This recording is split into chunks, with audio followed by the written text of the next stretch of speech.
ಪಾಶ್ಚಾತ್ಯ ಕವಿ ಮೀಮಾಂಸೆಯ ಬಹಳ ಮುಖ್ಯವಾದಂತಹ ಒಂದು ತಾತ್ವಿಕ ಚಿಂತನೆಗಳಲ್ಲಿ ಒಂದಾಗಿರ್ತಕ್ಕಂತಹ ಜೊನಾಥನ್ ಕಲ್ಲರನ್ನ ರಾಚನಿಕವಾದ ಮತ್ತು ಕಾವ್ಯ ಮೀಮಾಂಸೆ ಅನ್ನತಕ್ಕಂಥ ವಿಚಾರಕ್ಕೆ ಸಂಬಂಧಪಟ್ಟ ಹಾಗೆ ನನ್ನ ಗ್ರಹಿಕೆಯ ಇತಿಮಿತಿಯ ಒಳಗಡೆ ಕೆಲವೊಂದು ವಿಚಾರಧಾರೆಗಳನ್ನ ಪ್ರಸ್ತಾಪವನ್ನ ಮಾಡಿದೆ.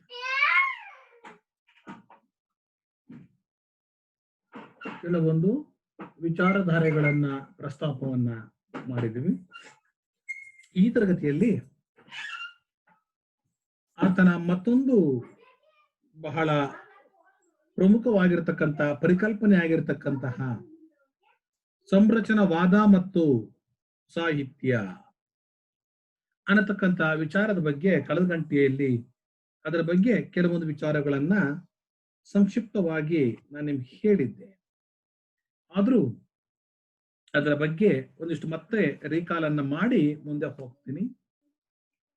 20ನೇ ಶತಮಾನದ 2ನೇ ಭಾಗದಲ್ಲಿ ಈ ಸ್ಟ್ರಕ್ಚರಲಿಸ್ಟ್ ಅನ್ನತಕ್ಕಂತಹ ವಿಧಾನಗಳ ಬಗ್ಗೆ ಅನೇಕ ಚಿಂತನೆಗಳು ಮತ್ತು ಚರ್ಚೆಗಳು ಆರಂಭವಾಗಿರತಕ್ಕಂಥದ್ದನ್ನು ನಾವು ಗಮನಿಸ್ತೇವೆ. ಇದನ್ನ ಆರಂಭದ ಕಾಲಘಟ್ಟದಲ್ಲಿ ಇಬ್ಬರು ಚಿಂತಕರು ಕಾಂಟಿನೆಂಟಲ್ ಪರಂಪರೆಯ ತತ್ವಶಾಸ್ತ್ರಜ್ಞನಾದ ಜಾಕ್ ಡೆರೇಡಾ, ಅಮೆರಿಕದ ಅನಲಿಟಿಕಲ್ ತತ್ವಶಾಸ್ತ್ರ ಪರಂಪರೆಯಲ್ಲಿ ಬಂದ ಭಾಷಾವಿಜ್ಞಾನಿ ನೋಮ್ ಚಾಮ್ಸ್ಕಿ, ಇವರಿಬ್ಬರು ಈ ರಾಚನಿಕವಾದ ಅಥವಾ ಸಂರಚನೆ ಅನ್ನತಕ್ಕಂಥ ಪರಿಕಲ್ಪನೆಯ ಬಗ್ಗೆ ಬಹಳ ಆಳವಾಗಿರತಕ್ಕಂಥ ಅಧ್ಯಯನವನ್ನು ಮಾಡ್ತಾರೆ. ಆದರೆ ಈ ಅಧ್ಯಯನ ಸಾಹಿತ್ಯದ ಬಗ್ಗೆ ನಡೆದಂತ ಅಧ್ಯಯನವಾಗಲಿಕ್ಕೆ ಸಾಧ್ಯ ಇಲ್ಲ. ಭಾಷಾಶಾಸ್ತ್ರಕ್ಕೆ ಸಂಬಂಧಪಟ್ಟ ಹಾಗೆ ಚಿಂತನೆಗಳು ಆರಂಭವಾಗ್ತದೆ. ಹಾಗಾಗಿ ಇವರಿಬ್ಬರ ಚಿಂತನೆಗಳು, ಜಾಕ್ ಡೆರೇಡಾ ಮತ್ತು ನೋಮ್ ಚಾಮ್ಸ್ಕಿ ಇವರಿಬ್ಬರ ಚಿಂತನೆಗಳು ಒಂದಕ್ಕೊಂದು ಪೂರಕವಾದಂತಹ ಚಿಂತನೆಗಳಾಗಿ ಇರದೇ ಇದ್ರೂ ಕೂಡ, ಒಂದಕ್ಕಿಂತ ಭಿನ್ನವಾಗಿದ್ರೂ ಕೂಡ, ರಾಚನಿಕವಾದದ ಎರಡು ವಿಭಿನ್ನ ವಿಮರ್ಶೆಯನ್ನ ನಾವು ಒಟ್ಟಿಗೆ ನೋಡಬಹುದಾಗಿರತಕ್ಕಂತಹ ಒಂದು ಅವಕಾಶವನ್ನ ಕಲ್ಪಿಸಿಕೊಟ್ಟಂತವರು ಈ ಡೆರೇಡಾ ಮತ್ತು ಚಾಮ್ಸ್ಕಿ.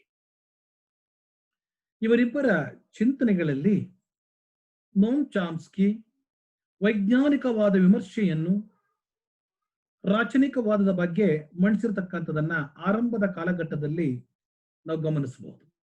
ಆದರೆ ಈಗ ಈ ಉಲ್ಲೇಖ ಮಾಡಿದಂತ ಇಬ್ಬರು ಭಾಷಾಶಾಸ್ತ್ರಜ್ಞರು, ಇವರು ವಿಮರ್ಶಕರನ್ನು ಕರೆಯೋದಕ್ಕಿಂತ ಇವರನ್ನ ಭಾಷಾ ಶಾಸ್ತ್ರಜ್ಞರು ಅಂತ ಹೇಳಿ ಇವರನ್ನ ಕರೀತಾ ಹೋಗ್ಬಹುದು. ಇವರು ಇಬ್ಬರಲ್ಲಿ ನೋಮ್ ಚಾಮ್ಸ್ಕಿ ಇದನ್ನ ವೈಜ್ಞಾನಿಕವಾದ ರೀತಿಯಲ್ಲಿ ಭಾಷಾಶಾಸ್ತ್ರವನ್ನ ಆಧಾರವನ್ನಾಗಿಟ್ಟುಕೊಂಡು, ಭಾಷಾಶಾಸ್ತ್ರವನ್ನ ಗುರಿಯನ್ನಾಗಿಸಿಕೊಂಡು ಮೊದಲಿಗೆ ಆ ರಾಚನಿಕವಾದದ ಬಗ್ಗೆ ಚರ್ಚೆಯನ್ನ ಆರಂಭ ಮಾಡ್ತಾರೆ ಜಾಕ್ ಡೆರೇಡಾ ಮತ್ತೊಂದು ನೋಮ್ ಚಾಮ್ಸ್ಕಿ. ಹಾಗಾದ್ರೆ ಈ ಸ್ಟ್ರಕ್ಚರಲಿಸಂ ಮತ್ತು ರಚನಾವಾದ, ಸಂರಚನವಾದ ಅಂದ್ರೆ ಏನು ಇದನ್ನು ಹೇಳಿದ್ದೆ, ಆದ್ರೂ ಮತ್ತೊಮ್ಮೆ ನೆನಪು ಮಾಡ್ತಾ ಇದ್ದೇನೆ. ವಸ್ತುಗಳ ಸ್ವರೂಪವನ್ನು ಅರಿಯುವುದೇ ರಚನಾವಾದ. ರಚನೆ ಅಂದ್ರೆ ಸ್ಟ್ರಕ್ಚರ್ ಅಂತ ಹೇಳಿ. ನಾವು ಅನೇಕ ವಸ್ತುಗಳನ್ನು ನೋಡುವಾಗ ಅನೇಕ ವಿಚಾರಗಳನ್ನ ಗಮನಿಸುವಾಗ, ಒಂದು ಬಿಲ್ಡಿಂಗ್ ಇರ್ಬೋದು, ಒಂದು ವಸ್ತು ಇರ್ಬೋದು, ಒಂದು ಮರ ಇರ್ಬೋದು, ಒಂದು ಯಾವ್ದಾರ ಒಂದು ಸುಂದರವಾಗಿರತಕ್ಕಂಥ ವಸ್ತು ಆಗಿರ್ಬೋದು, ಈ ಎಲ್ಲ ವಸ್ತುಗಳನ್ನ ಅವುಗಳ ಸ್ಟ್ರಕ್ಚರ್ ಮೂಲಕ ನಾವು ನೋಡತಕ್ಕಂಥ, ಅರ್ಥೈಸ್ತಕ್ಕಂಥ ಕೆಲಸವನ್ನು ಮಾಡ್ತೀವಿ. ಒಂದು ಮನೆಯನ್ನು ನೋಡ್ತೀವಿ, ಮನೆಯನ್ನು ನೋಡಿದಾಗ ಮನೆಯ ಸ್ಟ್ರಕ್ಚರ್ ಭಾರಿ ಚೆನ್ನಾಗಿದೆ ಅಂತ ಹೇಳ್ತೀವಿ. ಅದ್ರ ಅರ್ಥ ಏನು? ವಸ್ತುಗಳ ಸ್ವರೂಪವನ್ನ ಅರಿಯತಕ್ಕಂಥದಕ್ಕೆ ನಾವು ಒಂದು ರಚನಾವಾದ ಅಂತ ಕರಿತೀವಿ. ಆದ್ರೆ ಹೀಗೆ ಅಡಕವಾಗಿರತಕ್ಕಂಥ ಸಿಕ್ಕಿರತಕ್ಕಂಥ ಒಂದು ವಸ್ತುವಿನಲ್ಲಿ ಎರಡು ರೂಪಗಳಿರತಕ್ಕಂಥದನ್ನ ನಾವು ಗಮನಿಸಬಹುದು. ಈ ರಚನೆಯನ್ನ ಸ್ಟ್ರಕ್ಚರ್ ಅನ್ನ ಕಂಡಿಡಿಯತಕ್ಕಂಥ ಆರಂಭದ ಸಂದರ್ಭದಲ್ಲಿ ನಾವು ಆ ವಸ್ತುಗಳ ಸ್ವರೂಪವನ್ನು ಅರಿಯುವ ಕ್ರಿಯೆಯಲ್ಲಿ ಎರಡು ಭಾಗಗಳಿರತಕ್ಕಂಥದನ್ನ ನಾವು ಗಮನಿಸ್ತೀವಿ. ಒಂದು ಅವುಗಳ ಆಂತರಿಕವಾಗಿರತಕ್ಕಂಥ ಅಂತಃಸತ್ವ, ಇದನ್ನ ಎಸೆನ್ಸ್ ಅಂತ ಕರ್ಕೊಳ್ತಾನೆ. ಅಂದ್ರೆ ಇನ್ನೊಂದು ಪರಿಕಲ್ಪನೆಗಳ ಮೂಲಕ ವಸ್ತುಗಳ ಸ್ಥಿತಿಗತಿಗಳನ್ನ ವಿವರಿಸುವಂಥದ್ದು. ಇಲ್ಲಿ ನಾವೇನಾದ್ರು ವಸ್ತುವಿನ ಆಂತರಿಕ ಸ್ವರೂಪವನ್ನ ಅರ್ಥ ಮಾಡಿಕೊಳ್ಬೇಕು, ಅರಿಬೇಕು, ತಿಳ್ಕೊಳ್ಬೇಕು ಅನ್ನತಕ್ಕಂಥ ತೀರ್ಮಾನಕ್ಕೆ ನಾವು ಬಂದ್ರೆ ವಸ್ತುಗಳಲ್ಲಿ ಅಂತಃಸತ್ವ ಇದೆ ಅನ್ನತಕ್ಕಂಥ ತೀರ್ಮಾನಕ್ಕೆ ನೀವು ಬರ್ತೀರಿ. ಹೀಗೆ ಎರಡನೇ ವರ್ಗಕ್ಕೆ ನೀವು ಸೇರಿದ್ರೆ ಪರಿಕಲ್ಪನೆಗಳ ಮೂಲಕ ವಸ್ತುವಿನ ಸ್ಥಿತಿಗತಿಗಳನ್ನ ಅನಾವರಣ ಮಾಡುವ ಅರ್ಥೈಸತಕ್ಕಂಥ ವರ್ಗಕ್ಕೆ ನೀವು ಸೇರ್ಕೊಂಡ್ರೆ ವಸ್ತುಗಳಲ್ಲಿ ಅಂತಃಸತ್ವ ಇಲ್ಲ ಅನ್ನತಕ್ಕಂಥ ತೀರ್ಮಾನಕ್ಕೆ ನೀವು ಬರಬೇಕಾಗ್ತದೆ. ಒಂದು ಅಂತಃಸತ್ವ ಇದೆ ಅಂತ ಹೇಳಿ, ಇನ್ನೊಂದು ಇಲ್ಲ ಅಂತ ಹೇಳಿ. ಈಗ ಇದೇನೋದಾದ್ರೆ ಒಂದು ಪದವನ್ನು ಉದಾಹರಣೆಗೆ ಇಟ್ಕೊಳ್ಳೋಣ. ಒಂದು ಚಿನ್ನ ಅನ್ನತಕ್ಕಂಥ ಒಂದು ವಸ್ತುವನ್ನು ತೆಗೆದುಕೊಳ್ಳೋಣ. ಅದಕ್ಕೆ ಅಂತರಂಗಿಕವಾಗಿರತಕ್ಕಂಥ ಅಂತಃಸತ್ವ ನೀವು ಹಚ್ಚಿದರೆ ಚಿನ್ನಕ್ಕೆ ಚಿನ್ನತ್ವ ಅಂತ ಒಂದು ಪದವನ್ನು ತರುತ್ತೇವೆ. ಆದರೆ ನಮಗೆ ಲಭ್ಯವಿರುವ ಪರಿಕಲ್ಪನೆಗಳ ಮೂಲಕ ಅದರ ಪ್ರವೇಶವನ್ನು ಮಾಡಿದರೆ ಅದು ಬೇರೆಯ ರೀತಿಯಾಗಿರತಕ್ಕಂಥ ಅನೇಕ ಅರ್ಥಗಳನ್ನು ಹೇಳತಕ್ಕಂಥ ಕೆಲಸವನ್ನು ಮಾಡ್ತದೆ. ಹೇಗೆ ಅರ್ಥೈಸ್ತೀರಿ? ಒಂದು ಲೋಹ ಅಂತ ಹೇಳಿದ್ರೆ ನಾವು ಅರ್ಥೈಸ್ಕೊಳ್ಬಹುದು, ಒಂದು ಬೆಲೆಯುಳ್ಳದಾಗಿರತಕ್ಕಂಥ ಲೋಹ ಅಂತ ಹೇಳಿ ಅರ್ಥೈಸ್ಕೊಳ್ಬಹುದು, ಅಥವಾ ಒಂದು ಹೊಳಪಿನ ಲೋಹ ಅಂತ ಹೇಳಿ. ಹೀಗೆ ಹಲವು ರೀತಿಗಳಲ್ಲಿ ಅನೇಕ ಸಾಧ್ಯತೆಗಳಲ್ಲಿ ನಾವು ಒಂದು ವಸ್ತುವನ್ನ ನೋಡತಕ್ಕಂಥ ಸಾಧ್ಯತೆ ಇದೆ. ಈ ಸಾಧ್ಯತೆಯೇ ರಚನಾವಾದ. ಅಂದ್ರೆ ಒಂದು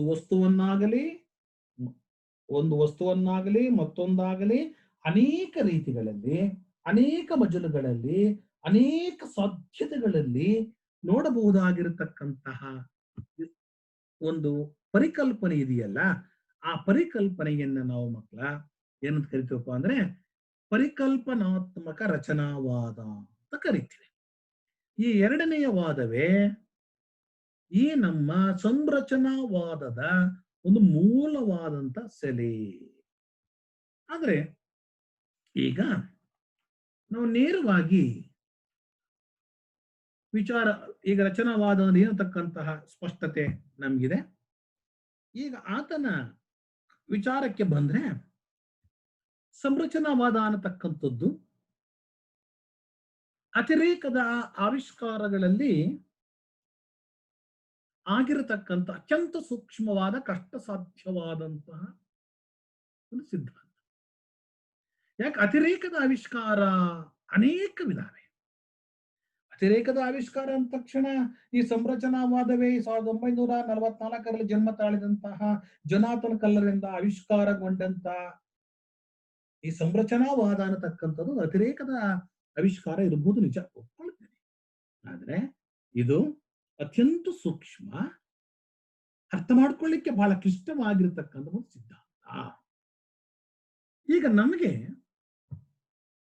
ಇದು ಅತ್ಯಂತ ಸೂಕ್ಷ್ಮ, ಸಂಕೀರ್ಣ, ಕ್ಲಿಷ್ಟ ಅನ್ನತಕ್ಕಂಥ ಅನೇಕ ವಿಚಾರಗಳೆಲ್ಲ ಇದ್ರೂ ಕೂಡ ಆ ಎಲ್ಲ ವಿಚಾರಗಳನ್ನು ಸಂಪೂರ್ಣವಾಗಿ ನಾವು ದಾಖಲೆಯನ್ನ ಮಾಡಿಕೊಳ್ಳದೆ ಪ್ರಸ್ತುತ ಸಾಹಿತ್ಯ ಬೋಧನೆಗೆ ಅಭ್ಯಾಸದ ವಸ್ತುಗಳು ಮತ್ತು ಅಂತರ್ ಸಂಬಂಧಗಳನ್ನ ಒಳಗೊಂಡಿರತಕ್ಕಂತಹ ಅಭ್ಯಾಸ ಮತ್ತು ಬೋಧನೆಯ ಅಂತರ್ ಸಂಬಂಧಗಳನ್ನು ಒಳಗೊಂಡಿರತಕ್ಕಂತಹ ಸಾಹಿತ್ಯ ಕೃತಿಗಳಿಗೆ ಸಂಬಂಧಪಟ್ಟಂತಹ ಕೆಲವೊಂದು ವಿಚಾರಧಾರೆಗಳನ್ನ ಮಾತ್ರ ನಾವು ಅರ್ಥ ಮಾಡ್ಕೊಳ್ಳೋಣ. ಯಾಕೆಂದ್ರೆ ಸಾಹಿತ್ಯ ಕೃತಿಗಳನ್ನು ಮಾನವನ ಅನುಭವದ ಸಾಧ್ಯತೆಗಳನ್ನು ಕಂಡುಹಿಡಿಯುವ ಮಾರ್ಗ ಅಂತ ಹೇಳಿ ಚರ್ಚೆಯನ್ನು ಮಾಡ್ತಾರೆ. ಈಗ ಯಾವುದೇ ಒಂದು ಸಾಹಿತ್ಯ ಕೃತಿ ಜನಜೀವನದ ಗತಿಬಿಂಬ ಮತ್ತು ಪ್ರತಿಬಿಂಬ ಎರಡನ್ನೂ ಕೂಡ ಅನಾವರಣವನ್ನು ಮಾಡ್ತಾ ಹೋಗ್ತಾರೆ. ಸಾಹಿತಿ ಆ ಕಾಲದ ಕಾಲಘಟ್ಟದ ಯುಗಮಾನದ ಸಾಮಾಜಿಕ ಪರಿಭಾಷೆ ಮತ್ತು ಸಾಂಸ್ಕೃತಿಕ ಪರಿಸರವನ್ನಲ್ಲದ ಮತ್ತೇನನ್ನು ಕೂಡ ಹೇಳಲಿಕ್ಕೆ ಸಾಧ್ಯ ಆಗಲ್ಲ. ಅದನ್ನ ಬಿಟ್ಟು ಹೊಸತನ್ನ ಏನನ್ನು ಕೂಡ ಹೇಳಲಿಕ್ಕೆ ಸಾಧ್ಯ ಆಗೋಲ್ಲ ಅಂತ. ಅಂದ್ರೆ ತಾನಿರುವ ಆ ವಾತಾವರಣದಲ್ಲಿರ್ತಕ್ಕಂಥ ಅನೇಕ ಅಂಶಗಳನ್ನ ಸಂಗ್ರಹಿಸಿಕೊಳ್ತಾನೆ. ಸಂಗ್ರಹಿಸಿಕೊಂಡಂತ ಅನೇಕ ಅಂಶಗಳಲ್ಲಿ ಒಂದು 10ರಿಂದ 15 ಭಾಗದಷ್ಟು ತನ್ನ ಸಹಕಲ್ಪನೆಗಳೊಟ್ಟಿಗೆ ಸಾಹಿತ್ಯವನ್ನ ರಚನೆಯನ್ನ ಮಾಡ್ತಾನೆ. ಹಾಗಾಗಿ ಸಾಹಿತ್ಯ ಕೃತಿಗಳು ಮಾನವನ ಅನುಭವದ ಸಾಧ್ಯತೆಗಳು ಅಂತ ಹೇಳ್ತಾನೆ. ನಿಜ. ಸಾಹಿತ್ಯ ಕೃತಿಯ ಒಳಗಡೆ ಬರಬಹುದಾಗಿರ್ತಕ್ಕಂಥ ಪ್ರತಿಮೆಗಳು, ಆ ಪ್ರತಿಮೆಗಳನ್ನು ಚರ್ಚಿಸುವುದು ಹೇಗಿರ್ತದಪ್ಪ ಅಂದ್ರೆ, ಯಾವುದನ್ನ ಸಾಹಿತ್ಯವನ್ನ ಓದುವ ಸಂದರ್ಭದಲ್ಲಿ ಸಾಹಿತ್ಯದ ಕೃತಿಯ ಒಳಗಡೆ ಬರಬಹುದಾದ ಪ್ರತಿಮೆಗಳು, ಸಂಗೀತಗಳು ಯಾವ ಮಟ್ಟಕ್ಕೆ ಇರ್ತವೆಪ್ಪ ಅವು ಅಂದ್ರೆ, ಒಬ್ಬ ವ್ಯಕ್ತಿ ತನ್ನ ತಂದೆ ತಾಯಿಯೊಂದಿಗೆ ಇಲ್ಲವೇ ತನ್ನ ಸ್ನೇಹಿತರೊಂದಿಗೆ ಹೊಂದಿದ ಸಂಬಂಧಗಳನ್ನ ಚರ್ಚಿಸುವುದಕ್ಕಿಂತಲೂ ಹೆಚ್ಚು ಸಂಕೀರ್ಣವಾಗಿದೆ ಹಾಗೂ ದಿಗ್ಭ್ರಮೆಯನ್ನ ಉಂಟು ಮಾಡುತ್ತವೆ ಸಾಹಿತ್ಯದ ಪ್ರತಿಮೆಗಳು. ಅಂದ್ರೆ ಒಬ್ಬ ವ್ಯಕ್ತಿ ತನ್ನ ತಂದೆ ತಾಯಿಗಳೊಂದಿಗೆ ಇಟ್ಟುಕೊಂಡಿರ್ತಕ್ಕಂತಹ ಸಂಬಂಧ, ಒಂದು ಅವಿನಾಭಾವತೆಯಿಂದ ಕೂಡಿರ್ತಕ್ಕಂತಹ ಸಂಬಂಧ, ಮತ್ತು ಸದಾಕಾಲ ಯಾವಾಗಲೂ ಕೂಡ ತನ್ನೊಟ್ಟಿಗೆ ಕಟ್ಟಿಕೊಳ್ಳಬಹುದಾಗಿರತಕ್ಕಂಥ ಈ ಸಂಬಂಧ, ಮತ್ತು ತನ್ನ ಸ್ನೇಹಿತರೊಟ್ಟಿಗೆ ಇಟ್ಟುಕೊಂಡಿರಬಹುದಾಗಿರ್ತಕ್ಕಂಥ ಒಡನಾಟ, ಈ ಎರಡು ಸಂಬಂಧಗಳನ್ನ ಜಗತ್ತಿನಲ್ಲಿ ಚರ್ಚೆಗೆ ಒಳಪಡಿಸಲಿಕ್ಕೆ ಸಾಧ್ಯ ಇಲ್ಲ. ಏಕೆಂದ್ರೆ ಅವೆರಡು ಸಂಬಂಧಗಳು ಅತ್ಯಂತ ಸಂಕೀರ್ಣ ಮತ್ತು ದಿಗ್ಭ್ರಮೆಯನ್ನು ಉಂಟು ಮಾಡತಕ್ಕಂಥವು. ಯಾಕೆ ಸಂಕೀರ್ಣ ಮತ್ತು ದಿಗ್ಭ್ರಮೆ ಅಂತಕ್ಕಂಥ ಎರಡು ಪದಗಳನ್ನ ಕಲ್ಲರ್ ಬಳಸ್ತಾನೆ ಅಂದ್ರೆ, ಏಕೆಂದ್ರೆ ಜಗತ್ತಿನಲ್ಲಿ ಎಲ್ಲ ಸಂಬಂಧಗಳನ್ನ ಟೀಕೆಗೆ ಹೊರೆ ಹಚ್ಚಿ ನೋಡ್ಬೋದು, ವಿಮರ್ಶೆಗೆ ಒಳಪಡಿಸಬಹುದು, ವ್ಯಾಪಕವಾಗಿರತಕ್ಕಂತಹ ಚಿಂತನೆಯ ಮೂಲಕ ಎಲ್ಲವನ್ನು ಕೂಡ ಆತ್ಮಾವಲೋಕನ ಮಾಡಿಕೊಳ್ಳಿಕ್ಕೆ ಸಾಧ್ಯ ಇದೆ. ಆದರೆ ತಾಯಿ ತಂದೆಯ ಸಂಬಂಧವನ್ನ ಯಾವ ಆ ದೃಷ್ಟಿಕೋನದಿಂದಲೂ ಕೂಡ ಚರ್ಚೆ ಮಾಡಲಿಕ್ಕೆ ಸಾಧ್ಯ ಆಗದೇ ಇರತಕ್ಕಂತಹ ಒಂದು ಅನಂತತೆಯ ಪರಿಕಲ್ಪನೆ. ಈ ರೀತಿಯಾದ ವ್ಯಕ್ತಿ ಮತ್ತೆ ತಂದೆ ತಾಯಿ ನಡುವೆ ಇರತಕ್ಕಂಥ ಅನಂತತೆಯ ಪರಿಕಲ್ಪನೆ ಏನಿದೆಯೋ, ಅದೇ ರೀತಿಯ ಅನಂತತೆಯ ಪರಿಕಲ್ಪನೆಗೆ ಸಂಬಂಧಪಟ್ಟಿರತಕ್ಕಂತಹ ಮತ್ತೊಂದು ವಿಚಾರ ಅಂದ್ರೆ ಸಾಹಿತ್ಯ ಕೃತಿಯ ಒಳಗಿರತಕ್ಕಂಥ ಮಾನವನ ಅನುಭವದ ಸಾಧ್ಯತೆಗಳು. ಈ ಮಾನವನ ಅನುಭವದ ಸಾಧ್ಯತೆಗಳನ್ನ ಚರ್ಚೆ ಮಾಡತಕ್ಕಂಥ ಕೆಲಸವನ್ನ ಈ ಕಲ್ಲಾರ್ ಮಾಡ್ತಾನೆ. ಹಾಗಾದ್ರೆ ಆತನ ಪ್ರಕಾರ ಏನು ಸಂರಚನಾವಾದ ಅಂದ್ರೆ, ಈಗಾಗಲೇ ಹೇಳಿದ್ದೀನಿ, ಸಂರಚನೆ ಅಂದ್ರೆ ವಸ್ತುಗಳ ಸ್ವರೂಪವನ್ನ ಅರಿಯತಕ್ಕಂಥ ಸಂರಚನಾವಾದ ಅಂತ ಹೇಳ್ಬಿಟ್ಟಿದ್ದೀನಿ. ಆದ್ರೆ ಇವರ ಪ್ರಶ್ನೆ ಹಾಕೊಳ್ತಾನೆ, ಅದು ಸಾಹಿತ್ಯದ ಅಭ್ಯಾಸಕ್ಕೆ ಎಷ್ಟು ಪ್ರಸ್ತುತ ಮತ್ತು ಅನಿವಾರ್ಯತೆ. ಇವೆಲ್ಲ ಮೊದಲು ಸಂರಚನಾವಾದ ಅಂದ್ರೆ ಏನು, ಸಾಹಿತ್ಯದ ಅಭ್ಯಾಸಕ್ಕೆ ಅದು ಎಷ್ಟು ಪ್ರಸ್ತುತವಾಗಿದೆ ಅನ್ನತಕ್ಕಂಥ ವಿಚಾರಗಳನ್ನ ನಿಮ್ಮೊಟ್ಟಿಗೆ ಹಂಚಿಕೊಂಡ ಬಳಿಕ ಸಂರಚನಾ ಮಾರ್ಗವನ್ನು ಅನುಸರಿಸಿ ಸಾಹಿತ್ಯವನ್ನ ಹೇಗೆ ನಾವು ಅಧ್ಯಯನ ಮಾಡಬೇಕು. ಏಕೆಂದ್ರೆ ಸಂರಚನಾವಾದ ಅಂದ್ರೆ ಏನ್ ತಿಳ್ಕೊಳ್ಬೇಕು, ಸಾಹಿತ್ಯದಲ್ಲಿ ಯಾಕೆ ಅನಿವಾರ್ಯತೆ ತಿಳ್ಕೊಳ್ಬೇಕು. ಆ ತಿಳ್ಕೊಂಡ ಬಳಿಕ ನಾವು ಸಾಮಾನ್ಯ ಮತ್ತು ವಿಶಿಷ್ಟ ಉದಾಹರಣೆಗಳ ದೃಷ್ಟಾಂತಗಳ ಸಹಾಯದ ಮೂಲಕ ಆ ಸಂರಚನಾ ಮಾರ್ಗವನ್ನ ಅನುಸರಿಸಿ ಸಾಹಿತ್ಯವನ್ನು ನಾವು ಹೇಗೆ ಓದಬೇಕು, ಅಭ್ಯಾಸ ಮಾಡಬೇಕು, ಅರ್ಥೈಸಿಕೊಳ್ಳಬೇಕು ಅನ್ನತಕ್ಕಂಥ ವಿಚಾರಗಳನ್ನ ನಾವು ನಿಮ್ಮೊಟ್ಟಿಗೆ ಹಂಚಿಕೊಳ್ತೇವೆ. ಆದ್ರೆ ಕಲರ್ ಹೇಳ್ತದೆ, ನಾನಲ್ಲ, ಕಲರ್ ಹೇಳ್ತಿದ್ದಾನೆ, ನಾನು ಸಂರಚನಾ ವಿವರಣಾ ಪದ್ಧತಿಯನ್ನ ಪ್ರಸ್ತಾಪಿಸುವುದಿಲ್ಲ. ಅಂದ್ರೆ ನಾನು ಯಾವುದೇ ಕಾರಣಕ್ಕೂ ಒಂದು ವಿವರಣಾತ್ಮಕವಾಗಿರತಕ್ಕಂಥ ಪದ್ಧತಿಯನ್ನ ನಾನು ಪ್ರಸ್ತಾಪ ಮಾಡೋದಿಲ್ಲ. ಯಾಕೆಂದ್ರೆ ಸಂರಚನಾವಾದ ಅಂದ್ರೆ ವಿವರಣಾತ್ಮಕ ಪದ್ಧತಿಯನ್ನ ಪ್ರಸ್ತಾಪ ಮಾಡತಕ್ಕಂಥದ್ದಲ್ಲ. ಹಾಗಾದ್ರೆ ಇನ್ನೇನದು ಅಂದ್ರೆ ಸಾಹಿತ್ಯವನ್ನ ಅರ್ಥೈಸುವ ಹೊಸ ವಿಧಾನವಾಗಿರದೆ ಸಾಹಿತ್ಯ ಕೃತಿಗಳು ನಮಗೆ ಹೇಗೆ ಅರ್ಥ ಮಾಡಿಕೊಡುತ್ತವೆ, ಅರ್ಥ ಪಡೆಯುತ್ತವೆ ಎಂಬುದನ್ನು ತಿಳಿದುಕೊಳ್ಳಲು ಮಾಡಿದ ಒಂದು ಪ್ರಯತ್ನವೇ ಸಂರಚನಾವಾದ. ನೋಡಿ, ಜೊನಾಥನ್ ಕಲ್ಲರ್ ಹೇಳ್ತಾ ಇದ್ದಾನೆ, ನಾನು ಸಂರಚನಾ ವಿವರಣಾ ಪದ್ಧತಿಯನ್ನು ಪ್ರಸ್ತಾಪಿಸೋದಿಲ್ಲ. ಯಾಕೆಂದ್ರೆ ಸಂರಚನಾವಾದ ಅಂದ್ರೆ ಏನ್ ಅನ್ಕೊಂಡಿದ್ದಾರೆ ಜನ ಸಾಮಾನ್ಯವಾಗಿ ಅಂದ್ರೆ ಸಾಹಿತ್ಯವನ್ನ ಅರ್ಥೈಸಬಹುದಾಗಿರತಕ್ಕಂಥ ಒಂದು ಹೊಸ ವಿಧಾನ ಅಂತ ಅನ್ಕೊಂಡಿದ್ದಾರೆ. ಆದರೆ ನಾನು ಆ ಕೆಲಸವನ್ನ ಮಾಡಲ್ಲ. ನಾನು ಸಾಹಿತ್ಯವನ್ನ ಅರ್ಥೈಸುವ ಈಗಾಗಲೇ ಸಿದ್ಧ ಮಾದರಿಯಲ್ಲಿರುವ ಅನೇಕ ವಿಚಾರಗಳಂತೆ, ಸಾಹಿತ್ಯವನ್ನು ಅರ್ಥೈಸುವ ವಿಚಾರಗಳಂತೆ ನಾನು ಮತ್ತೆ ಇನ್ನೊಂದು ಈ ತರದ ವಿಚಾರಧಾರೆಯನ್ನ ನಾನು ಅಂಗೀಕರಿಸುವುದಿಲ್ಲ. ಬದಲಾಗಿ ಏನ್ ಮಾಡ್ತೀನಿ, ಸಾಹಿತ್ಯ ಕೃತಿಗಳು ನಮಗಾಗಿ ಹೇಗೆ ಅರ್ಥ ಪಡೆಯುತ್ತವೆ. ಈಗ ಸಾಹಿತ್ಯ ಕೃತಿಗಳನ್ನ ಓದುವ ಸಂದರ್ಭದಲ್ಲಿ ಯುಗಮಾನ ಕಾಲಘಟ್ಟಕ್ಕನುಗುಣವಾಗಿ ರಚನೆಯಾಗಿರ್ತಕ್ಕಂಥ ಸಾಹಿತಿ ಮತ್ತು ಓದುಗ ಭಿನ್ನ ಕಾಲಘಟ್ಟದಿಂದ ಬಂದಾಗ ಆ ಸಾಹಿತ್ಯ ಕೃತಿಯನ್ನು ಓದಿದಾಗ ಆ ಸಾಹಿತ್ಯ ಕೃತಿ ಯಾವ ರೀತಿಯಾಗಿರತಕ್ಕಂತಹ ಅರ್ಥವನ್ನ ಪಡೆಯುತ್ತದೆ ಅನ್ನತಕ್ಕಂಥದನ್ನ ಒಂದು ಹೇಳತಕ್ಕಂಥ ಪ್ರಯತ್ನವನ್ನ ನಾನು ಮಾಡ್ತಾನೆ ಅನ್ನತಕ್ಕಂಥ ಮಾತನ್ನ ಆತ ಹೇಳ್ತಾನೆ. ಮೊದಲಿಗೆ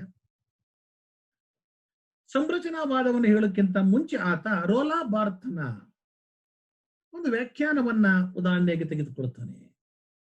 ರೋಲಾ ಬಾರ್ತ್ ಅನ್ನತಕ್ಕಂತಹ ಒಬ್ಬ ಸಂರಚನಾವಾದವನ್ನ ಅತ್ಯುತ್ತಮ ವಿಶಿಷ್ಟ ಪ್ರಸ್ತುತ ರೂಪದಲ್ಲಿ ಮಾನವ ನಿರ್ಮಿತ ಸಾಂಸ್ಕೃತಿಕ ಕೃತಕ ವಸ್ತುಗಳು ಅಭ್ಯಾಸಕ್ಕಾಗಿ ಸಮಕಾಲೀನ ಭಾಷಾಶಾಸ್ತ್ರದಿಂದ ಮಾದರಿಗಳಿಂದ ತೆಗೆದುಕೊಂಡ ಪದ್ಧತಿ ಅಂತ ಹೇಳಿ ರೋಲಾ ಬಾರ್ತ್ ಅನ್ನತಕ್ಕಂತಹ ಭಾಷಾಶಾಸ್ತ್ರಜ್ಞ ಅದನ್ನ ವ್ಯಾಖ್ಯಾನ ಮಾಡ್ತಾನೆ. ಏನು ವ್ಯಾಖ್ಯಾನ ಮಾಡ್ತಾನೆ ಅಂದ್ರೆ, ಸಂರಚನಾವಾದ ಅಂದ್ರೆ ವಿಶಿಷ್ಟ ಮತ್ತು ಅತ್ಯಂತ ಪ್ರಸ್ತುತವಾದ ರೂಪದಲ್ಲಿ ಮಾನವ ನಿರ್ಮಿತ ಸಾಂಸ್ಕೃತಿಕ ಕೃತಕ ವಸ್ತುಗಳ ಕಲ್ಚರಲ್ ಆರ್ಟ್ ಫ್ಯಾಕ್ಟ್ಸ್ ಅಂತ ಕರೀತಾರೆ. ಮನುಷ್ಯನಿಂದ ನಿರ್ಮಿತವಾಗಿರತಕ್ಕಂಥ ಸಾಂಸ್ಕೃತಿಕವಾದ ಕೃತಕ ವಸ್ತುಗಳ ಅಭ್ಯಾಸವನ್ನು ಮಾಡ್ಲಿಕ್ಕೋಸ್ಕರವಾಗಿ ಭಾಷಾಶಾಸ್ತ್ರದಿಂದ ಈಗಾಗಲೇ ಸಿದ್ಧ ಮಾದರಿಯಂತಿರುವ ಸಂರಚನಾವಾದವನ್ನ ಪಡೆದುಕೊಳ್ಳಲಾಗಿದೆ ಅನ್ನತಕ್ಕಂಥ ಒಂದು ವ್ಯಾಖ್ಯಾನವನ್ನ ರೋಲಾ ಬಾರ್ತ್ ಅನ್ನತಕ್ಕಂಥವರು ಮಾಡ್ತಾನೆ. ಆತ ಸಾಹಿತ್ಯ ಅಭ್ಯಾಸದಲ್ಲಿ ಬಳಸಲು ಸಾಧ್ಯವಿರತಕ್ಕಂತಹ ಭಾಷಾಶಾಸ್ತ್ರದ ಎರಡು ಪದ್ಧತಿಗಳನ್ನು ಹೇಳ್ತಾನೆ. ಯಾರೋ ರೋಲಾ ಬಾರ್ತ್. ಅದರಲ್ಲಿ ಮೊದಲನೆಯದು ಸಾಹಿತ್ಯಿಕ ಪಠ್ಯಗಳ ಭಾಷೆಯನ್ನ ಭಾಷಾಶಾಸ್ತ್ರದ ರೀತಿಯಲ್ಲಿ ವರ್ಣಿಸುವುದಾಗಿದೆ. ಅಂದ್ರೆ ಸಾಹಿತ್ಯಿಕ ಪಠ್ಯಗಳನ್ನ ಭಾಷೆಯನ್ನ ಸಾಹಿತ್ಯ ಪಠ್ಯದಲ್ಲಿ ಬರಬಹುದಾಗಿರತಕ್ಕಂಥ ಭಾಷೆಯನ್ನ ಭಾಷಾಶಾಸ್ತ್ರ ಎಷ್ಟು ವೈಜ್ಞಾನಿಕವಾದ ರೀತಿಯಲ್ಲಿ ಅಧ್ಯಯನಕ್ಕೆ ಒಳಪಡಿಸಿರುತ್ತದೆಯೋ ಆ ರೀತಿಯಾಗಿ ಸಾಹಿತ್ಯಿಕ ಪಠ್ಯಗಳ ಭಾಷೆಯನ್ನ ಪರಿಷ್ಕರಿಸಿ ನಾವು ವರ್ಣಿಸಬೇಕು ಅನ್ನತಕ್ಕಂಥದ್ದು ಮೊದಲನೇ. ಈ ಪದ್ಧತಿಯನ್ನ ಅನೇಕ ವಿಮರ್ಶಕರು ಬಹಳ ಮುಕ್ತ ಕಂಠದಿಂದ ಶ್ಲಾಘನೆಯನ್ನ ಮಾಡಿದ್ದಾರೆ. ಸಾಹಿತ್ಯಿಕ ಪಠ್ಯಗಳ ಭಾಷೆಯನ್ನ ಭಾಷಾಶಾಸ್ತ್ರ ದೃಷ್ಟಿಯಿಂದ ನೋಡಬೇಕು ಅನ್ನತಕ್ಕಂಥ ರೋಲಾ ಬಾರ್ತನ ವ್ಯಾಖ್ಯಾನ ಏನಿದೆ, ಇದನ್ನು ಅನೇಕ ವಿಮರ್ಶಕರು ಒಪ್ಪಿಕೊಂಡಿದ್ದಾರೆ. ಆದ್ರೆ ಕಲರ್ ಹೇಳ್ತಾನೆ, ರೋಲಾ ಬಾರ್ತನ ವ್ಯಾಖ್ಯಾನದ ಅರ್ಥ ಇಷ್ಟಕ್ಕೆ ನಿಲ್ಲೋದಿಲ್ಲ, ನಾನು ಹೇಳಬೇಕಾಗಿರುವ ಸಂರಚನಾವಾದವು ಕೂಡ ಅದಾಗಿಲ್ಲ ಅನ್ನತಕ್ಕಂಥ ಮಾತನ್ನ ಹೇಳ್ತಾರೆ. ಎರಡನೇದಾಗಿ ಏನ್ ಹೇಳ್ತಾರೆ ರೋಲಾ ಬಾರ್ತ್ ಅಂದ್ರೆ, ಭಾಷಾಶಾಸ್ತ್ರವನ್ನ ಒಂದು ಮಾದರಿಯನ್ನಾಗಿ ತೆಗೆದುಕೊಂಡು ಭಾಷೆಗೆ ಹೇಗೆ ಭಾಷಾಶಾಸ್ತ್ರ ನಿಕಟ ಸಂಬಂಧವನ್ನು ಹೊಂದಿರುತ್ತದೆಯೋ ಹಾಗೆ ಸಾಹಿತ್ಯಕ್ಕೆ ಸಂರಚನಾವಾದದ ಸಾಹಿತ್ಯ ಶಾಸ್ತ್ರ ರೂಪ ಸಂಬಂಧ ಹೊಂದಿದ್ದು ಅದಕ್ಕೆ ನೆರವಾಗತಕ್ಕಂತಹ ಶಾಸ್ತ್ರ ಸದೃಶ್ಯ ಮೀಮಾಂಸೆಯನ್ನ ರಚಿಸಬೇಕು. ಬಹಳ ಮುಖ್ಯವಾದಂತಹ ತೀರ್ಮಾನ ಇದು. ಏನಪ್ಪಾ ಅಂದ್ರೆ, ಈಗ ಭಾಷೆಗೆ ಒಂದು ಶಾಸ್ತ್ರ ಇದೆ ಅಲ್ವೇನ್ರಿ, ಭಾಷಾಶಾಸ್ತ್ರ ಇದೆ. ಆ ಭಾಷಾಶಾಸ್ತ್ರದ ಒಂದು ಮಾದರಿಯನ್ನು ಇಟ್ಕೊಂಡು ನಾವೇನ್ ಮಾಡ್ತಾ ಇದ್ದೀವಿ, ಭಾಷೆ ಹೀಗಿರ್ಬೇಕು, ಇದೇ ತರ ಇರಬೇಕು ಅನ್ನತಕ್ಕ ಅನೇಕ ಸಿದ್ಧ ನಿಯಮಗಳನ್ನು ಹೇಳ್ಕೊಂಡು ಬಂದಿದ್ವಲ್ಲ. ಹಾಗೆ ಸಾಹಿತ್ಯಕ್ಕೂ ಕೂಡ ಸಂರಚನಾವಾದ ಅನ್ನತಕ್ಕಂತಹ ಸಾಹಿತ್ಯ ಶಾಸ್ತ್ರ ರೂಪವನ್ನು ಪಡೆದುಕೊಳ್ಳಬೇಕು. ಭಾಷೆಗೆ ಭಾಷಾಶಾಸ್ತ್ರ ಬಂದ ಹಾಗೆ ಸಾಹಿತ್ಯದ ರಚನೆಗೆ ಸಾಹಿತ್ಯದ ಶಾಸ್ತ್ರ ಅನ್ನತಕ್ಕಂಥ ಒಂದು ರೂಪ ಬರ್ತಾ ಹೋಗಬೇಕು. ಈ ರೀತಿಯ ಶಾಸ್ತ್ರ ರೂಪದ ಸಾಹಿತ್ಯ ಅಧ್ಯಯನ ಮಾಡ್ಲಿಕ್ಕೋಸ್ಕರವಾಗಿ ಅದರ ಅಭ್ಯಾಸಕ್ಕೆ ಬೇಕಾಗತಕ್ಕಂತ ಶಾಸ್ತ್ರ ಸದೃಶ್ಯ ಮೀಮಾಂಸೆಯನ್ನು ರಚಿಸಬೇಕು ಅನ್ನತಕ್ಕಂಥದ್ದನ್ನ ಕಲ್ಲಾರ ಪ್ರಸ್ತಾಪವನ್ನು ಮಾಡ್ತಾನೆ. ಅಂದ್ರೆ ಮಾನವ ನಿರ್ಮಿತ ಸಾಂಸ್ಕೃತಿಕ ವಸ್ತುಗಳನ್ನ ಹೇಗೆ ಅಭ್ಯಾಸ ಮಾಡಬೇಕು? ಈಗಾಗಲೇ ಹೇಳಿದೆ ನಾನು, ವಸ್ತುವನ್ನ ಅಂತಸತ್ವದ ಮೂಲಕ ಅರ್ಥ ಮಾಡಿಕೊಂಡಾಗ ಬರಬಹುದಾಗಿರತಕ್ಕಂಥ ಸಂಕುಚಿತವಾದ ಅರ್ಥ ಪರಿಕಲ್ಪನೆಗಳ ಮೂಲಕ ಚರ್ಚೆಗೊಳಪಡಿಸಿದರೆ ಅದು ಅನೇಕ ಅರ್ಥಗಳನ್ನ, ಅನೇಕ ಹೊಳಹುಗಳನ್ನ ಕಟ್ಟಿಕೊಡ್ತಕ್ಕಂಥ ಕೆಲಸವನ್ನ ನಮ್ಗದ ಮಾಡ್ತದೆ ಎನ್ನತಕ್ಕಂಥದ್ದನ್ನ ನನ್ನ ಆರಂಭದ ಕಾಲಘಟ್ಟದಲ್ಲಿಯೇ ನಾನು ಅದನ್ನ ಪ್ರಸ್ತಾಪವನ್ನು ಮಾಡಿದ್ದೇನೆ. ಅಂದ್ರೆ ಇಲ್ಲಿಯೂ ಕೂಡ ಭಾಷೆಯನ್ನ ಅರ್ಥ ಮಾಡಿಕೊಳ್ಳಿಕ್ಕೆ ಇರುವ ಶಾಸ್ತ್ರದ ಹಾಗೆ, ಭಾಷಾಶಾಸ್ತ್ರದ ಹಾಗೆ ಸಾಹಿತ್ಯದ ರಚನೆಗೆ ಅದೇ ರೀತಿಯಾದ ಸಾಹಿತ್ಯ ಶಾಸ್ತ್ರ ರೂಪದ ಸಂಬಂಧ ಹೊಂದಿರತಕ್ಕಂತಹ ಒಂದು ಮೀಮಾಂಸೆಯನ್ನ ಕಟ್ಟಬೇಕು ಅನ್ನತಕ್ಕಂಥ ತೀರ್ಮಾನಕ್ಕೆ ಬಂದಿದ್ದಾನೆ. ಮಾನವ ನಿರ್ಮಿತ ಸಾಂಸ್ಕೃತಿಕ ವಸ್ತುಗಳನ್ನ ಹೇಗೆ ಅಭ್ಯಾಸ ಮಾಡಬೇಕಂದಕ್ಕೆ ಭಾಷಾಶಾಸ್ತ್ರದ ದೃಷ್ಟಾಂತವನ್ನ ಗ್ರಹಿಸ್ತಾನೆ. ಈ ಬಗೆಯ ರಚನಾವಾದಕ್ಕೆ ಭಾಷಾಶಾಸ್ತ್ರದ ಕೆಲವು ಮೂಲ ತತ್ವಗಳನ್ನ ನೇರವಾಗಿ ಅನ್ವಯಿಸತಕ್ಕಂತ ಕೆಲಸವನ್ನ ಮಾಡ್ತಾನೆ. ಅವುಗಳಲ್ಲಿ ಅತ್ಯಂತ ಮಹತ್ವವಾದ ವಿಚಾರಗಳು ಯಾವಪ್ಪ ಅಂದ್ರೆ ಫರ್ಡಿನ್ಯಾಂಡ್ ಸೋಸೋನ ಲಾಂಗ್ ಮತ್ತೆ ಪರೋಲ್ ಕಲ್ಪನೆ. ಈ ರಾಚನಿಕ ವಾದದ ಮೂಲ ಪುರುಷರಲ್ಲಿ ಈ ಸೋಸಿಯನ್ ಅಥವಾ ಸಸ್ಯೂರ್ ಅಂತಕ್ಕಂಥ ಒಬ್ಬ ವ್ಯಕ್ತಿ ಬಹಳ ಮುಖ್ಯವಾಗಿರ್ತಾನೆ. ಅವನು ಕಾಲದ ಭಾಷಾಶಾಸ್ತ್ರದಲ್ಲಿ ಅಧ್ಯಯನ ಮಾಡ್ತಿರ್ತಾನೆ.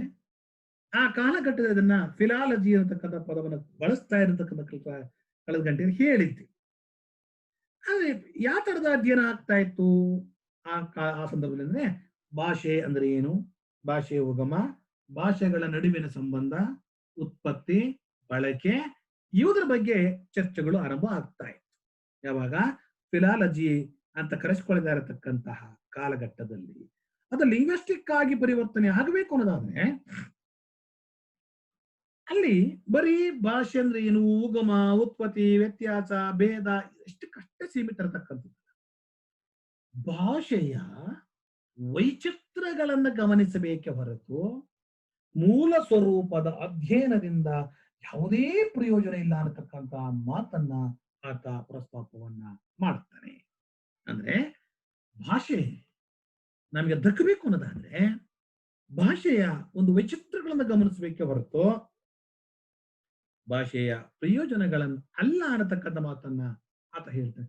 ಆತ ಕೊಡತಕ್ಕಂತಹ ಎರಡು ಕಲ್ಪನೆಗಳು ಲಾಂಗ್ ಮತ್ತೆ ಪರೋಲ್. ಪರೋಲ್ ಅಂದ್ರೆ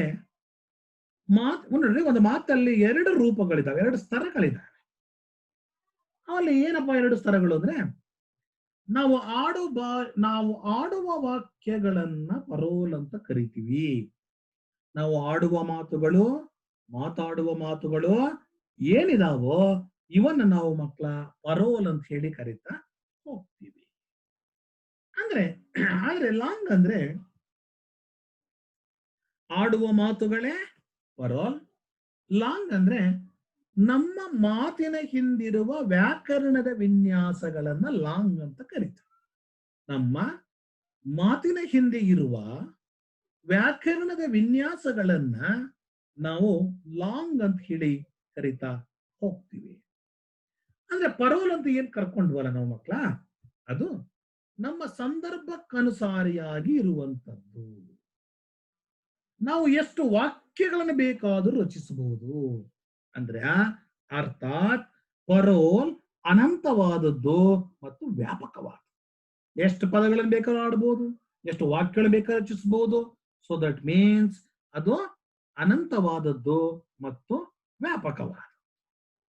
ಆದ್ರೆ ಲಾಂಗ್ ಇದೆಯಲ್ಲ, ಯಾವುದು ಪದಗಳ ಮಾತಿನ ಹಿಂದಿರುವ ವ್ಯಾಕರಣದ ವಿನ್ಯಾಸಗಳನ್ನು ಗುರುತಿಸತಕ್ಕಂತಹ ಈ ಲಾಂಗ್ ಇದೆಯಲ್ಲ, ಈ ಲಾಂಗ್ ನಾವು ಎಷ್ಟೇ ಹೊಸ ವಾಕ್ಯಗಳನ್ನು ಆಡಿದರೂ ಅದರ ಹಿಂದಿರುವ, ನಾವು ಎಷ್ಟೇ ವಾಕ್ಯಗಳನ್ನು ಆಡಿದರೂ ಕೂಡ ಅದರ ಹಿಂದಿರುವ ವಿನ್ಯಾಸ ವ್ಯಾಕರಣಕ್ಕೆ ಮಾತ್ರ ಸೀಮಿತವಾದದ್ದು. ನೋಡಿ ನೋಡ್ರಿ, ಎಷ್ಟು ಚೆನ್ನಾಗಿ ಹೇಳ್ತಾನೆ ಅಂದ್ರೆ, ಎಷ್ಟೇ ವಾಕ್ಯಗಳನ್ನ ಆಡಿದರೂ ಅದರ ಹಿಂದಿರುವ ವಿನ್ಯಾಸ ವ್ಯಾಕರಣಕ್ಕೆ ಮಾತ್ರ ಸೀಮಿತವಾದ. ಈ ವಿನ್ಯಾಸಗಳು, ನಿಯಮಗಳು ಒಂದು ಭಾಷೆಗೆ ಸೀಮಿತವಾಗಿರುತ್ತವೆ. ಕಾಲಾದೇಶ ಬದಲಾದ ಹಾಗೆ ಪರೋಲ್ ಬದಲಾಗುತ್ತೆ, ಲಾಂಗ್ ಬದಲಾಗಲ್ಲ. ಅಂದ್ರೆ ನಾವೆಷ್ಟೇ ಹೊಸ ಪದಗಳನ್ನ ಕಂಡುಕೊಂಡ್ರು ಅದಕ್ಕೆ ಹಿಂದಿರತಕ್ಕಂತಹ ವಿನ್ಯಾಸ ವ್ಯಾಕರಣ ಇದೆಯಲ್ಲ, ಇದು ಸೀಮಿತವಾದದ್ದು. ವಿನ್ಯಾಸ ನಿಯಮಗಳೇನಾಗ್ತದೆ, ಒಂದು ಭಾಷೆಗೆ ಒಂದೊಂದು ವಿನ್ಯಾಸ ಇದೆ, ಒಂದು ಭಾಷೆಗೆ ಒಂದೊಂದು ನಿಯಮ ಇದೆ, ಒಂದು ಭಾಷೆಗೆ ಒಂದೊಂದು ಚೌಕಟ್ಟು ನಿರ್ಮಾಣ ಆಗಿದೆ. ಅದಕ್ಕಾಗಿ ಅದಕ್ಕೆ ಸೀಮಿತವಾದ ಎಲ್ಲೆ ಇದೆ. ಆದ್ರೆ ಕಾಲಾದೇಶ ಬದಲಾದ ಹಾಗೆ ಆ ಪರೋಲ್ ಬದಲಾಗ್ತದೆ. ಹಾಗಾಗಿ ಪರೋಲ್ಗೆ ಮಕ್ಕಳ ವ್ಯಾಪಕವಾಗಿರತಕ್ಕಂತಹ ಅರ್ಥ ಇದೆ ಅನ್ನತಕ್ಕಂಥದ್ದನ್ನ ಹೇಳ್ತಾ ಹೋಗ್ತಾ ಇದ್ದೇನೆ. ಇಲ್ಲಿ ಈ ಸಂರಚನಾವಾದ ಮತ್ತು ಸಂಖ್ಯಾಶಾಸ್ತ್ರ, ಸಂಖ್ಯಾ ಅಲ್ಲ ಸಂಜ್ಞಾಶಾಸ್ತ್ರ ಅಂತಿರೋದನ್ನ ಸಿಮಿಯಾಲಜಿ ಅಂತ ನಾವು ಆಂಗ್ಲ ಭಾಷೆ ಅದನ್ನು ಕರ್ಕೊಳ್ತೀವಿ. ಇವುಗಳ ನಡುವಿನ ವ್ಯತ್ಯಾಸವನ್ನ ಮೊದಲು ಗುರುತು ಮಾಡಿಕೊಳ್ಳೋಣ. ಆಗ ಈ ಸಂರಚನಾವಾದವು ಸಾಂಸ್ಕೃತಿಕ ವಸ್ತುಗಳನ್ನ ವ್ಯಾಖ್ಯಾನಿಸಲು, ನೋಡಿ, ಸಂರಚನಾವಾದ ಮತ್ತು ಸಂಜ್ಞಾಶಾಸ್ತ್ರ ಅದರ ಬಗ್ಗೆ ಅರ್ಥ ಮಾಡ್ಕೊಳ್ಬೇಕು. ಸಂರಚನಾವಾದವು ಸಾಂಸ್ಕೃತಿಕ ವಸ್ತುಗಳನ್ನ ವ್ಯಾಖ್ಯಾನಿಸಲು ಮತ್ತು ಒಂದನ್ನು ಒಂದರಿಂದ ಪ್ರತ್ಯೇಕಿಸಲು ಬಳಸಲಾದ ರಚನೆಗಳನ್ನ ಮತ್ತು ಸಂಬಂಧದ ವ್ಯವಸ್ಥೆಯನ್ನು ಅಭ್ಯಾಸ ಮಾಡಿ. ರಿಪೀಟ್ ಮಾಡ್ತಾ ಇದ್ದೀನಿ, ಬಹಳ ಮುಖ್ಯವಾದ ಸಾಲು. ಸಂರಚನಾವಾದ ಅಂತ ನಾವೇನು ಕರ್ಕೊಂಡಿದೀವಲ್ಲ, ಇದು ಸಾಂಸ್ಕೃತಿಕ ವಸ್ತುಗಳನ್ನ ವ್ಯಾಖ್ಯಾನಿಸಲು ಮತ್ತು ಒಂದನ್ನು ಮತ್ತೊಂದರಿಂದ ಪ್ರತ್ಯೇಕಿಸಲು ಬಳಸಲಾದ ರಚನೆಗಳನ್ನ ಇಲ್ಲವೇ ಸಂಬಂಧಗಳ ವ್ಯವಸ್ಥೆಯನ್ನ ಅಭ್ಯಾಸ ಮಾಡುತ್ತದೆ. ಯಾವುದೋ ಸಂರಚನಾವಾದ. ಸಾಂಸ್ಕೃತಿಕ ವಸ್ತುಗಳನ್ನ ವ್ಯಾಖ್ಯಾನ ಮಾಡಲಿಕ್ಕೆ, ಒಂದನ್ನ ಮತ್ತೊಂದರಿಂದ ಪ್ರತ್ಯೇಕವಾಗಿ ಹೇಳಲಿಕ್ಕೆ, ಅವುಗಳ ಸಂಬಂಧದ ವ್ಯವಸ್ಥೆಯನ್ನು ಪುನರ್ ಕಟ್ಟಿಕೊಡ್ಲಿಕ್ಕೆ ನಾವು ಸಂರಚನೆಯನ್ನ ಬಳಸ್ತೀವಿ. ಆದ್ರೆ ಈ ಸಂಜ್ಞಾಶಾಸ್ತ್ರವು ಅರ್ಥಗಳನ್ನ ಹೊತ್ತಿರುವ ಸನ್ನೆಗಳೆಂದು ಸಾಂಸ್ಕೃತಿಕ ವಸ್ತುಗಳನ್ನ ಅಭ್ಯಾಸ ಮಾಡುತ್ತದೆ. ಅಂದ್ರೆ ಈ ಸನ್ನೆ ಅನ್ನತಕ್ಕಂಥದ್ದು ಅರ್ಥಗಳನ್ನ ಹೊತ್ತಿರುವ ಸಾಂಸ್ಕೃತಿಕ ವಸ್ತುಗಳನ್ನ ಮಾತ್ರ ಅಭ್ಯಾಸವನ್ನ ಮಾಡುತ್ತೆ. ಅಂದ್ರೆ ನಮ್ಮಲ್ಲಿ ಸನ್ನೆ ಇದೆ. ಈಗ ನೀರು ಕುಡಿಬೇಕು ಅಂದ್ರೆ ಕೈಯನ್ನ ಹೀಗಂತೀವಿ ಅಲ್ವಾ, ಊಟ ಮಾಡಬೇಕು ಅಂದ್ರೆ ಕೈಯನ್ನ ಹೀಗೆ ತೋರಿಸ್ತೀವಿ. ಈ ಸನ್ನೆಗಳು ಅರ್ಥಗಳನ್ನ ಹೊತ್ತಿರುವ ಸಾಂಸ್ಕೃತಿಕ ವಸ್ತುಗಳನ್ನ ಅಭ್ಯಾಸ ಮಾಡ್ತವೆ. ಈ ಎರಡೂ ಸಾಹಸಗಳನ್ನ ಒಂದರಿಂದೊಂದು ಪ್ರತ್ಯೇಕಿಸಬಾರದು ಅನ್ನತಕ್ಕಂಥ ವಿಚಾರದೊಟ್ಟಿಗೆ ನಾವಿದನ್ನ ಆರಂಭವನ್ನ ಮಾಡ್ತಾ ಹೋಗಬೇಕು.